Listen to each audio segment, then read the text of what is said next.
Steven Spielberg é um dos melhores diretores de todos os tempos, e isso não é segredo pra ninguém, mas pra construir uma carreira tão bem sucedida, você precisa passar por alguns caos durante. E o que não falta pro Spielberg são histórias caóticas pra contar. Dentre todas as histórias caóticas que esse homem tem pra contar, eu decidi contar uma muito específica. Eu decidi contar a história dos bastidores do filme, que é um dos filmes mais importantes da história do cinema, o filme que criou o conceito de blockbuster, e o filme com um dos bastidores mais caóticos da história.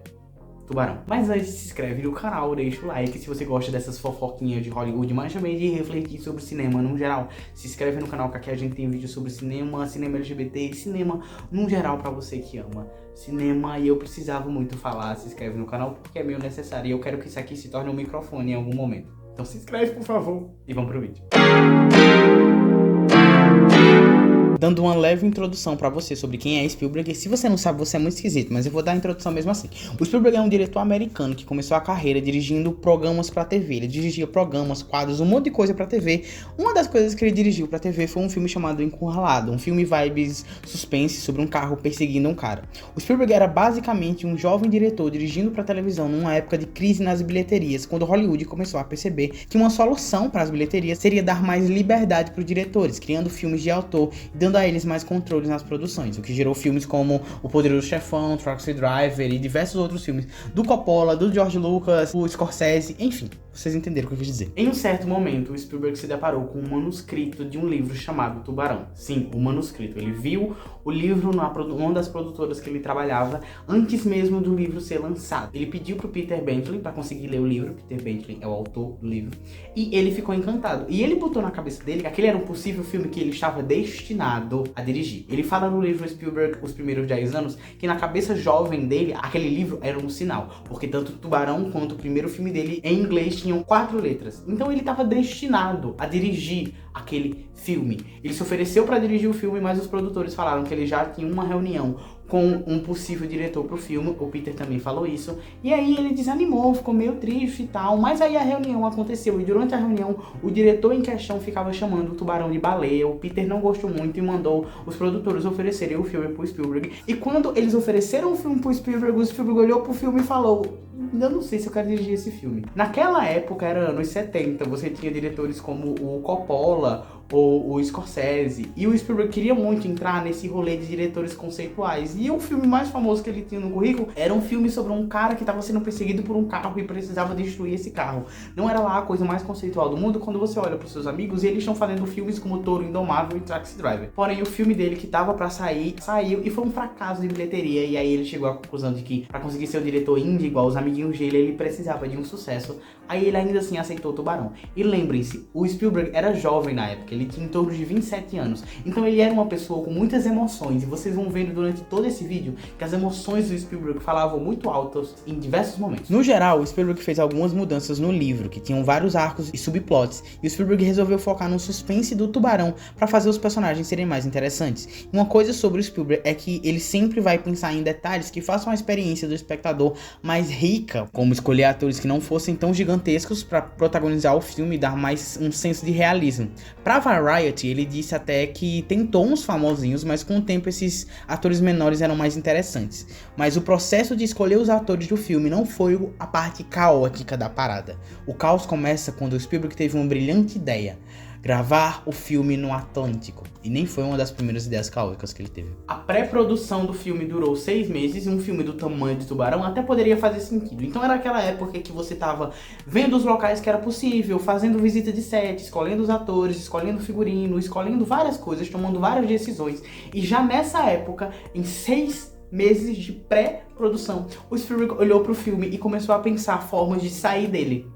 Ele começou a entrar em desespero, porque a pressão de dirigir um filme com um orçamento alto e que tinha tanta gente esperando que fosse dele, porque primeiramente nem era dele, era muito grande. E o Spielberg, como uma pessoa extremamente ansiosa que ele era, tava desesperado, porque o moleque prodígio tava dirigindo um filme gigantesco, que seria muito difícil de fazer, porque tem várias coisas de Tubarão que nunca tinham sido feitas naquela época. Então ele tava procurando formas de sair do filme. E também porque ele ainda estava muito preso naquela ideia de fazer filme indie. Mas os produtores do filme, pela primeira vez esse vídeo, não vai ser a última, conseguiram convencer ele a continuar no filme. E embora ele tenha aceitado continuar no filme porque ele precisava do sucesso de Tubarão, ele não abandonou completamente as ideias malucas que vinham de um diretor que queria ser indie. Uma das primeiras ideias absurdas que o Spielberg teve foi, eu não estou brincando, tentar adestrar um tubarão. O que obviamente deu errado. A segunda ideia que ele teve foi gravar no oceano. Ele não queria gravar em estúdio porque ele queria gravar um filme bem realista. E é nesse momento que a produção dos tubarões começa. Existiam 3 tubarões mecânicos e eles custaram $350 mil. E eles foram batizados de Bruce, porque o advogado do Spielberg chamava Bruce. E sim, é por isso que o tubarão de Procurando Nemo chama Bruce, porque é uma referência ao nome dos tubarões de tubarão. Então vamos chamar os tubarões agora a partir desse momento nesse vídeo de Bruce. Os Bruces.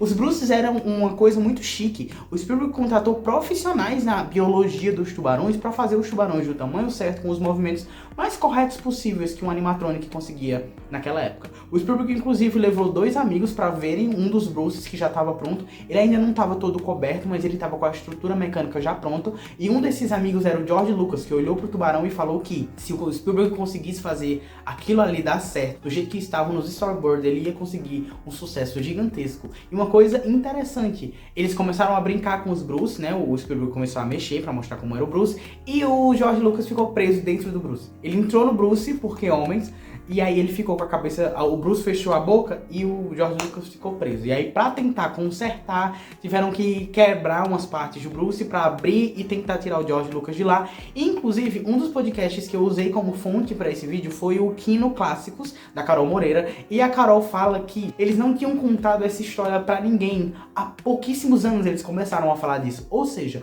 o Bruce um dia amanheceu completamente quebrado e ninguém sabia o que teria acontecido. Porque saibam de uma coisa, o Spielberg, às vezes, ele pode ser bem mentiroso. E tem várias lendas envolvendo o Spielberg. Uma delas envolvendo que ele mentia a idade dele pra parecer mais prodígio do que ele realmente era. O Spielberg é essa pessoa. Pelo menos ele é um pouquinho mentiroso. Ele não é maluco, que nem o Kubrick era. O Spielberg não gostou tanto da aparência do tubarão e esqueceram que o Bruce era de material que não se daria muito bem em sal por muito tempo. Então, eles não testaram o tubarão em água do mar, eles esqueceram. E foi aí que começaram os atrasos na produção. Uma produção que já sofria de atrasos por causa da continuidade, chuva, maré, e até um dia que o tubarão afundou no mar. O filme tinha 52 dias para ser completamente gravado e para ficar pronto. E aí você me pergunta, em 52 dias eles tinham muita coisa gravada? Não, em 52 dias eles não tinham quase nada. Por causa do mar, por causa de continuidade, por causa de Bruce, por causa de 30 mil coisas. Inclusive, nesse meu tempo, um dos barcos tinha afundado e tinha dado toda uma treta que eu vou contar mais tarde. O filme tava com muito atraso e pouquíssimo material pronto. Porque eles ainda não conseguiam entender como fazer as coisas já certo. E eles estavam em um hotel, numa ilha. O hotel ia ficar cheio quando começasse uma época do ano de alta temporada. E foi exatamente isso que aconteceu. A alta temporada começou e esse hotel tinha a equipe de produção. Então o hotel começou a ficar caríssimo. O Spielberg não estava nesse hotel, ele alugou uma casa junto com os roteiristas, mas as coisas começaram a ficar caras e o clima no set fez isso aqui. Nesse momento, com todo o caos que estava acontecendo, o Spielberg começou a abrir mão da ideia de ser muito autor dentro do filme e começou a se abrir a ter mais ideia das equipes de produção para tentar solucionar os problemas. Um desses problemas foi a equipe de maquiagem estava com um problema com as próteses e ao invés de tentar ficar mexendo na prótese, eles colocaram o braço na areia e tava isso, fizeram uma cena que demonstrava o que era para ser demonstrado sem precisar ficar muito em cima. Nessa mesma época, como eu falei, o Spielberg tinha uma casa que ele alugava com a galera do roteiro. Por quê? Porque o roteiro estava sendo reescrito. Com todos os atrasos e problemas que eles estavam enfrentando, tinha muitas partes do roteiro que precisavam ser alteradas. O que começou a abrir margem para eles alterarem o roteiro muito mais. Então, os atores que faziam os protagonistas do filme iam para essa casa que o Spielberg estava com os roteiristas e ficavam mexendo no roteiro. O que gerou momentos interessantes, mas o roteiro mudava praticamente todo dia. Então, tinha dias que o Spielberg tinha as ideias extremamente estúpidas, tipo, vamos botar um cachorro e tinham que arrumar o cachorro correndo com a chance do Spielberg nem colocar o cachorro em cena, que mudava completamente o processo de produção.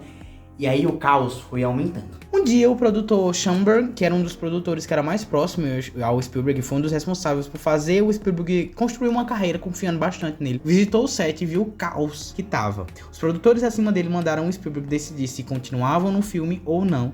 O Schoenberg fez todo um discurso pro Spielberg, que tava pensando em desistir, mas desistiu de desistir, e a produção do filme teve sinal verde para continuar, sem que eles soubessem que o orçamento do filme naquele momento estava estourado. Durante as gravações do filme ainda rolou um rolê dos navios terem furado e ficado cheio de água, o que gerou uma treta gigantesca, porque botes foram mandados para tirar a equipe do barco, porém a equipe do bote tava priorizando tirar os atores e tava cagando pros outros membros da equipe, o que deixou o pessoal do som bem estressadinho. O orçamento do filme era de 3,5 milhões e no final da produção o orçamento tinha ficado de 10 milhões de dólares. E, de novo, citando minha principal fonte para esse vídeo, que foi o Kino Clássico Jacarão Moreira, eles conversaram sobre um detalhe muito interessante que era, para aquela época, o orçamento já era baixo para um filme do tamanho daquele. Então, quando o produtor foi embora, dando o sinal verde pro Spielberg continuar as gravações antes de saber como é que tava o orçamento, e viu o orçamento, não surpreende ninguém que ele não deu um chega pra lá no Spielberg e mandou cancelar, porque provavelmente ele viu que realmente não dava para sustentar uma produção daquele tamanho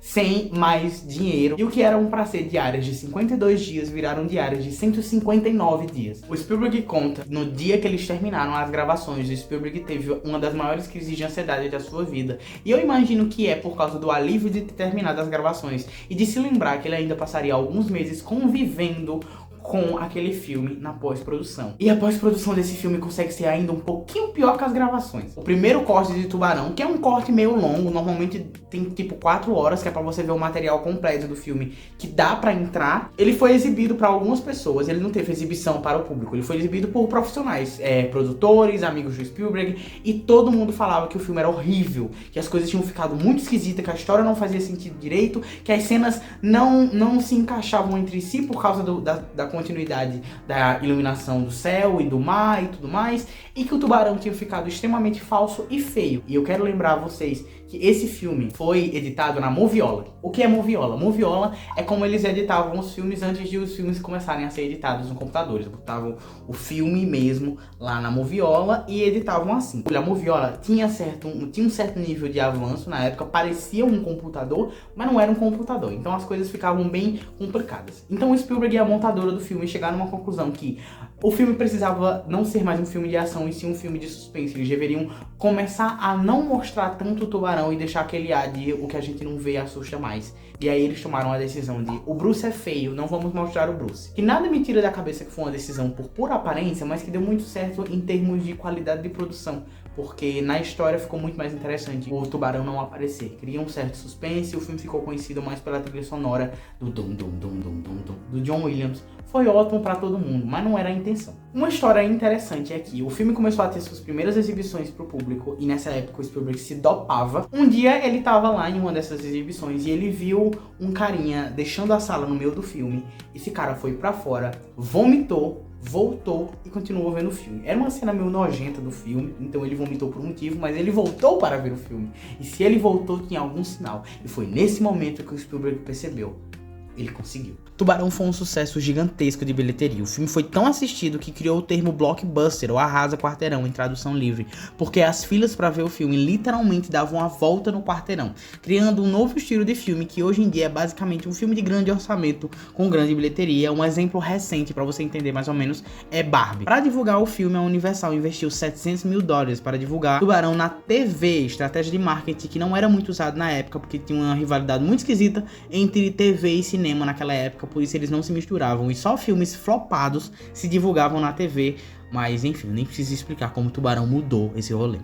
Além de ter sido colocado em cinemas que não eram só de grandes capitais, porque de novo, os filmes na época estreavam primeiro nas grandes capitais, depois nas cidades pequenas. Tubarão não teve isso, estreou em todo lugar ao mesmo tempo. Eles investiram tudo que poderiam investir para fazer o filme irritar e junto com o boca a boca, o hit foi instantâneo e arrasador, sendo um dos maiores filmes da carreira do Spielberg e uma das maiores bilheterias da história do cinema por muitos anos. Naquela época, ele fez 129 milhões, uma bilheteria estrondosa e praticamente impossível naquela época. O filme teve uma produção caótica e dependeu da criatividade do diretor e da equipe para ser salvo. Foi caótico do começo ao fim, mas gerou um dos filmes mais importantes de todos os tempos, mudando completamente a forma de se fazer cinema a partir dali. E acredite, não foi o último caos da carreira do Spielberg.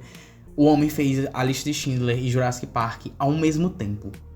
Mas isso aí é história para outro vídeo. Eu espero que vocês tenham gostado desse estilinho de vídeo. Tem outras histórias do Spielberg, tem histórias do Kubrick, tem histórias do Tarantino, tem histórias sobre diversos diretores e muita fofoca que talvez eu possa falar por aqui no canal se vocês gostarem desse vídeo. Então se inscreve no canal, deixa o like, por favor, porque todos queremos que essa garrafa vire um microfone, não queremos? Então faça a sua parte.